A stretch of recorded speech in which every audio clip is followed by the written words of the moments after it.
I'm Trey.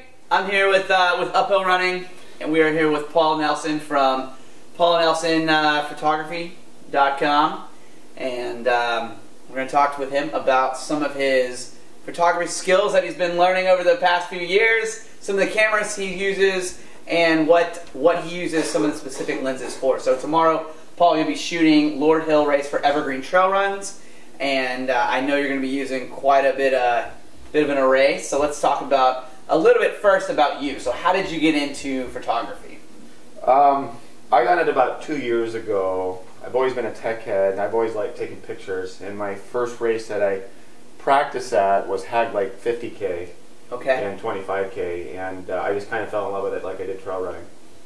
So I just kind of dove into it and then researched it, and really just took the reins and started learning how to shoot photos. The photos I had were pretty bad. And so what I would do is go online, look at other photographers' photos, and going, okay, they don't look like that. How do I get them to that level?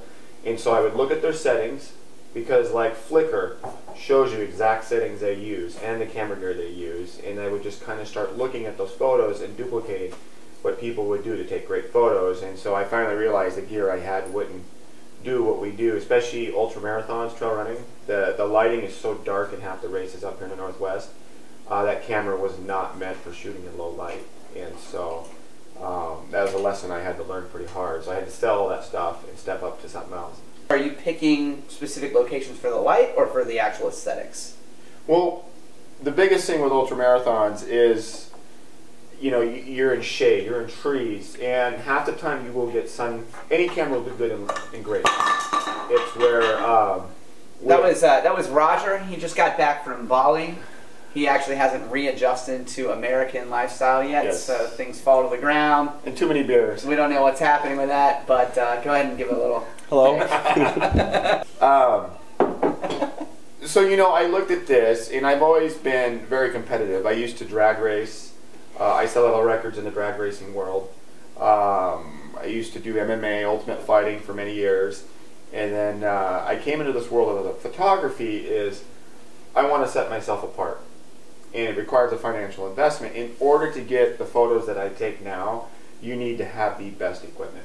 You need to have the best lenses. They have to be fast, great glass. The one camera I have will shoot in the dark. It's the best camera that Nikon makes. And so you want to grab that moment. You don't want noisy pictures where it looks like black and white static. You don't want pictures that are blurry. You want sharp, clean photos. And you want to bring in that runner in the background, because they're running an ultra marathon that 99% of Americans don't comprehend, and they want to show their friends and family these photos in this beautiful background. So that's kind of why I chose the equipment I did, and why I try to set myself apart. I believe it's half the photographer, part of the editing, and a lot of it is the gear. A lot of photographers are still old school. They don't believe in the technology, but as you guys know, everybody knows, you know, the difference between an iPhone 4 and an iPhone 6 is huge. The screen technology, everything. So it makes a difference out in the field. So how did you get into running?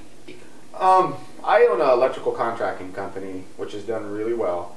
And but back in 2007, you know, I had to shut my doors, laid off 20 electricians, and it was really, really stressful. So I did what most business owners do that have to go through a hard time. I ate a lot. I stayed up till midnight. I ate before bed. I went up to 252 pounds. I gained a lot of weight.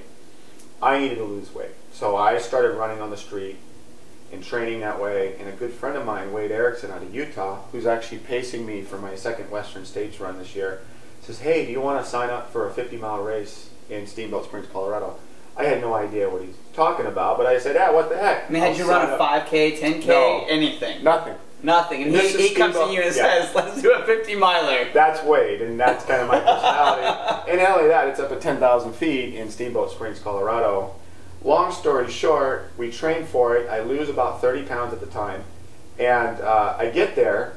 The weather's supposed to be 60 and 70 and sunny. And I know it gets cold at night. So I go to Walmart and buy a $5 sweater, an orange sweater, to stay warm. Well, we start the race, and we start up 4,000 or 5,000 foot climb up the ski slope. We get going, a storm moves in. It drops below 20 degrees. I'm soaked from the rain, then it iced and everything else, and I'm wearing a cotton sweater. By mile 32, they had pulled 100 runners. I got to the aid station, and they said, "What is your name? What do you do for a living?" I had no idea. What's your response at this point? Like, I don't know. I was slurring my words. Runner. So, you know, that was my experience to ultramarathons. I was hooked right after that. Now, did you get pulled? Yes, I got pulled. Yeah. So you definitely answered you were a model. And they're like, all right, get this guy out of here. Yeah, so it was great. And so, yeah, I got hooked after that. I've dropped a lot of races, but, you know, I completed 2 100-milers, including Western States, including Run Rabbit, which took me 36 hours. That was living hell. That was my first 100. And I've done good. But I'm excited about this year between the photography. I've got over 40 different events to shoot. Anywhere from Run Rabbit Run to Speed Goat to All Go Beyond Racing, Peterson Ridge Rumble, and then I have a lot of other things I do with fighters and MMA. And you'll be running all of those events, or are you shooting? So what's your next event coming up running wise? Western States. Western States. Yes. And you've run this twice now. This is my second time. I got in the lottery again. Okay. Yeah. Good. And you have any goals for this? I ran it in 26 hours last year. I weighed 210. I'm at 172 now, and I run 6 days a week. And so my goal is 22 hours or less. Okay. So I want the silver buckle for sure. Good. And are you coaching yourself? No, Carl Meltzer is my coach. He's been phenomenal. Obviously the most winning 100-miler there is, and he's helped me finish my last 2 100s. So yeah, he's been great. All right, so let's just quickly go through what you're going to be shooting with, or some of your favorite things to shoot with at ultra marathons, as well as Lord Hill that you're going to be using tomorrow. So we'll just go down the line here. Tell me a little bit about this camera right here. So this camera is really setting the video world apart, and it's a Samsung NX1. And it shoots 4K video, great in low light, 15 frames per second.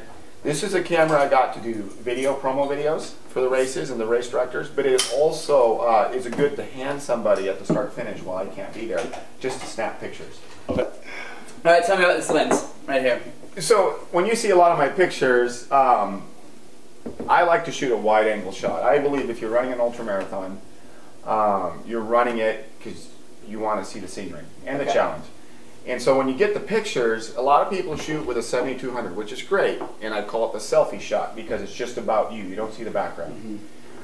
But my favorite lens is this wide angle lens, and it's not even here in the States yet. I got it from Japan. It's about to be released, but it just takes amazing wide angle shots that which I think set the photos. Brontosauric panoramics. When I do what I get excited about is when I do the editing in Lightroom, and I pull those photos up on the bottom and I import them all in, and I go in and I look real quick to the bottom and I look at people's strides and how they're striking, because I don't want to put any bad photos up. So you know, I look for those photos, and when I see it, you get excited. You get really excited when you see that perfect shot, and you go to edit it. It looks great. That's what gets me excited. Another thing that gets me excited is when I see people change their cover photos or their profile pictures. I get a kick out of that on Facebook. Yeah. Thank you so much for this interview, and we'll see you tomorrow at Lord Hill, and we'll look forward to all your photography. Again, it's paulnelsonphotography.com. Yep. paulmnelson.com. paulmnelson.com. Find all your photography: MMA, ultra running, trail running. This year, a lot of video. Okay, a lot of video coming for you. Great. Look forward to it. Yeah, thanks, man.